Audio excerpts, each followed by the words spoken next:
Okay, so just ahead of the Eagles matchup with the Falcons, Jalen Hurts spoke on the concerns surrounding his interception issues in the opener, and he explained why they happened and also expressed confidence that he will bounce back from them. Meanwhile, the Eagles got some huge injury updates ahead of week 2, including the fact that Rodgers apparently just recently had surgery. Also, Devin White finally spoke on him being benched, while Nick Sirianni explained that they still are going to need White this season. Plus, Kelce had some extremely high praise for center Cam Jurgens, as he seemed to think that Beef Jerky has the potential to be better than he ever was. So we're going to talk about that and all the other latest Eagles news starting right now. Hey everyone, welcome to the Philly Fan 21 channel. If you're new, I'm Evan and I cover all things Philadelphia Eagles. And let's start off with this sick graphic that the Eagles social media team dropped starring the duo of AJ Brown and DeVonta Smith in the Birds version of the Bad Boys movie poster. And this honestly might be one of the best graphics they've ever dropped, but it's fitting for what I believe is the best wide receiver duo in the entire NFL, and both are coming off very good performances in the opener versus the Packers, and they're going to look to continue their high level play this week against the Falcons. And before we get any farther into the video, I do want to say just thank you all so much for 40,000 subscribers. I think back when I started this, there's no way I ever could have imagined that it would get to this point. So again, thank you to all of you. I am very grateful for every single one of you that consistently watches these videos and to subscribe to the channel. Again, it really does mean the world to me. And I also have some ideas on how to celebrate, including possibly doing a giveaway, maybe dropping some merchandise, and also coming out with channel memberships. So guys, please let me know if you would be interested in any of that down in the comments below. Now, getting back to the Eagles though, the Birds were back out on the practice field on Thursday in preparation for the Monday night matchup, and with that, we got our first injury report of the week, and things looked pretty good as there were no absences reported, and the only person who was limited was defensive tackle Milton Williams with a foot injury.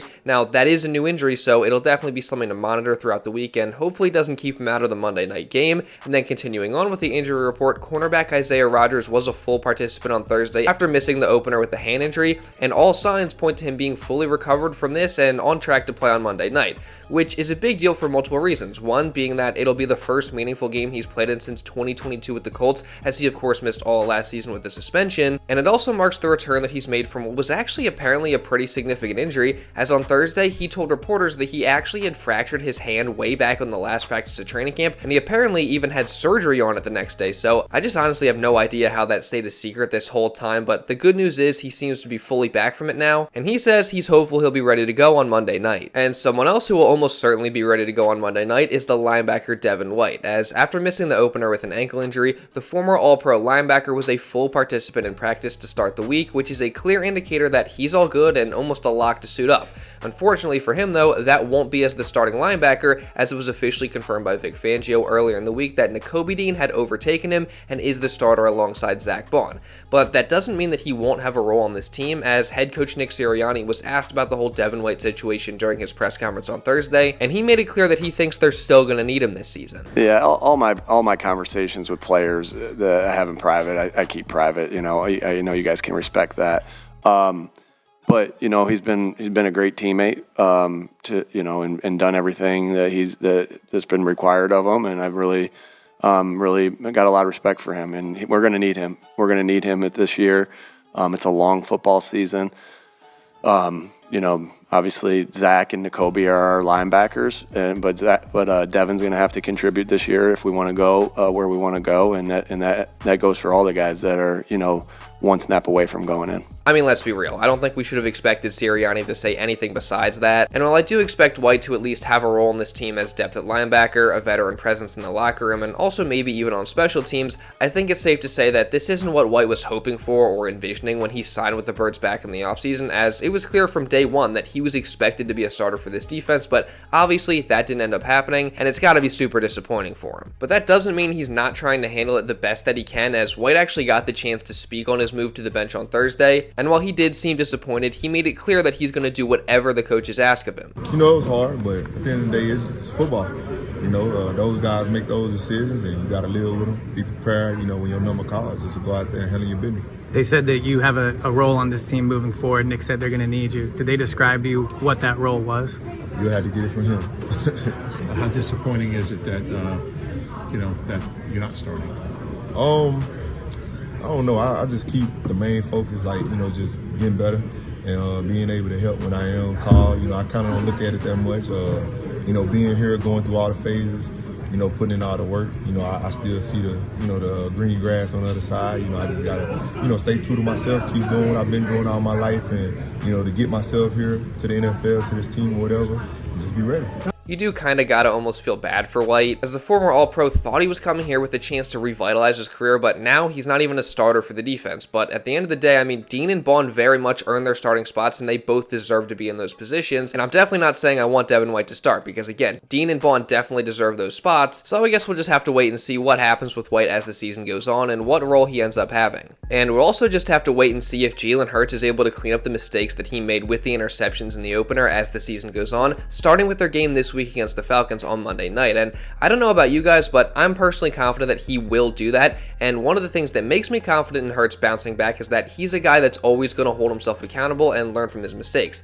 And that accountability was on full display during his press conference on Thursday, as he talked about the interceptions that he had in the opener. And he simply just said that he cannot make decisions like that and he has to be better. I think I made 2 unwise decisions. Those are all things that I own. So those are things that I got to be better with, truly managing those situations and just taking what they give me. In those moments, it's obviously like a split-second decision. How do you avoid it though? Because in the moment, it's got to be a little tough to just. It's not tough. I mean, it's just I made an unwise decision on both of those, and I just don't do it. You need them. I don't think that was an anticipatory thing. I just think it was an unwise decision by me. It was a great call. I got to execute it.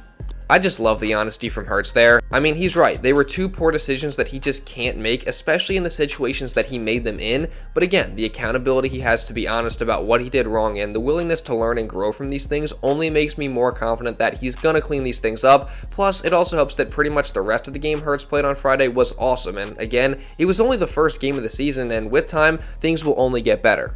And that also applies perfectly to the issues the Birds had with some of the snaps, as naturally, with new center Cam Jurgens in there instead of Jason Kelce, there's going to be some growing pains, and that's exactly what I think we saw on Friday, and apparently so does Jalen Hurts, as he said that with time, his connection and chemistry with Cam will only continue to grow, and also that he has a lot of trust in him moving forward. With Cam Jurgens, what was the communication process like first game with him? I think it was really good. I think, when you're sambaing with a new partner, you got to find their rhythm, you got to find their flow. I think, just finding that flow, continue to communicate over time.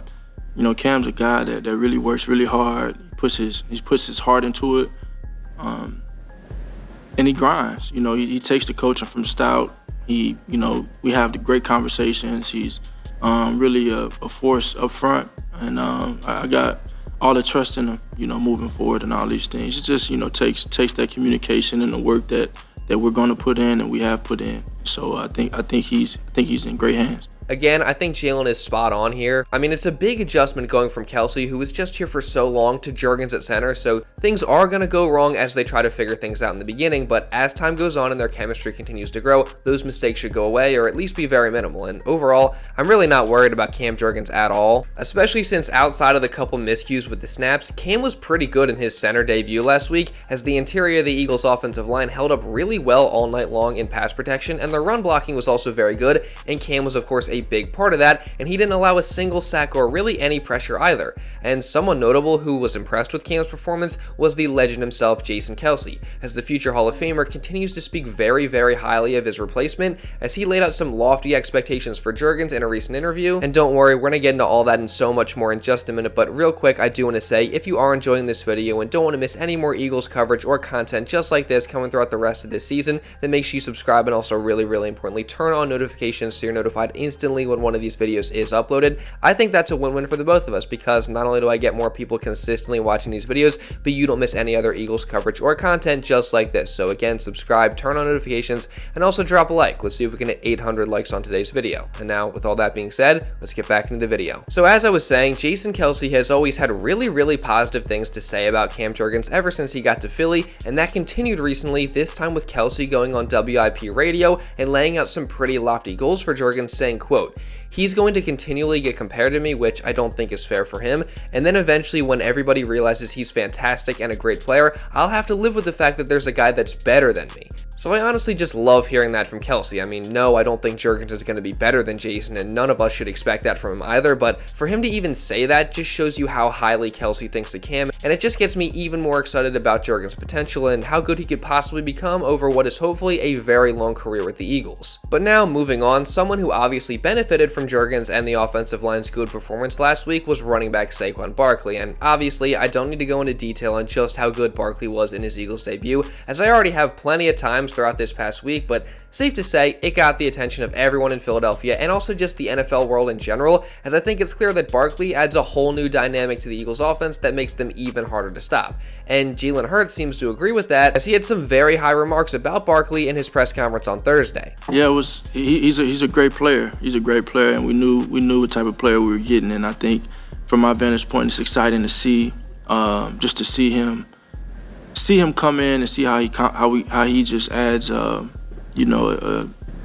dimension in terms of how we complement each other, from all across the board. And so he had a great day. I'm happy for him, and he showed up. He showed up big time. I just love hearing that from Hurts. And overall, there's not really much more else to say other than I agree with pretty much everything Jalen said about Saquon, and I also just cannot wait to continue to watch them as this season goes on, because I think they're both going to have special years. Now, I do feel like the one concern with Barkley that has come up over the past week has been whether him carrying this heavy of a workload throughout the season is sustainable or not, and whether he can stay healthy. But as I've talked about before, it seems like the Eagles aren't too worried about it, and they're managing it the best they can. Now, head coach Nick Sirianni says they put emphasis on managing it during practice rather than games, and now, just on Thursday, Saquon Barkley weighed in on the issue, and he says that not only does everyone do a good job of managing his workload, but it seems like he welcomes that heavy workload. So I think we do a really good job of managing that here, whether I do it on my own and take care of my body, or whether it's with the training room or the guys ladies in the strength room. They do a really good job of monitoring that. So I have no worry about that, and to be honest, that's why I train the way I do in all season. And while I get here in camp and during season to be able to take on the workload, whatever it's asked for me. I hope Barkley is right and he's just able to stay healthy throughout this entire season, because I really do think that if he does stay healthy, he's going to have a special year, and hopefully his elite play continues with a great performance on Monday night. But now, someone we know is set to have a special night on Monday is the legend himself, Nick Foles, as the Super Bowl champion and MVP will be an honorary captain for the home opener, and he will officially retire as a Philadelphia Eagle, which is just so awesome, and you know that Philly is going to show him a ton of love. Now, naturally, the Birds' current quarterback, Jalen Hurts, was asked about Foles ahead of this game, and what he said, I think, was pretty cool and interesting. Nick Foles is being honored. Is he someone you've gotten a chance to... Monday night? On Monday night. Of course, cool. Is he someone you've gotten a chance to either know or watch, or I guess aware of the history that he has here? Nick's from Texas, right? Yeah. Yeah. I've never met him. But obviously a legend here. A lot of respect for him in his game, and I'm happy and proud of all the success he's had, and I'm glad he's able to share that moment. Did you watch that Super Bowl that he played in? I did. I think I was at Alabama, I think. Yeah. What did you think when they ran Philly? Great play, great call, great catch, great execution. You had one of those at Oklahoma, I think. I did. Yeah. Do you think y'all trying to get at something this week? Y'all want to see or something? Man, could you imagine if the Eagles broke out the Philly special in this game in front of Nick Foles and Jalen Hurts caught a touchdown pass? I mean, that would just be absolutely unbelievable, and the crowd at the Link would lose their minds. Now, that being said, it probably won't happen, and also the Eagles have tried this before in the Hurts and Sirianni era during the 2021 home opener, and that didn't quite work out, but hey, I guess we'll see, and if it did happen, that would just be absolutely unbelievable. But regardless of whether it happens or not, I'm still going to be covering everything from this matchup, as well as just all the other Eagles news throughout this entire season. So again, make sure you guys subscribe and turn on notifications if you don't want to miss any of these videos, and also while you're at it, leave a like, because it really does help me out a ton. Again, let's see if we can get to 800 likes on this video, and also if you want to support the channel even more, leave a comment down below, because that also is super helpful. Just give me your thoughts on anything that I talked about in this video, and if you want to watch another video going over some Eagles news from earlier in the week, you can check this out right here. And now with all that being said, that's pretty much what I got for this one, guys, so thank you all so much for watching, and I'll see you in the next video.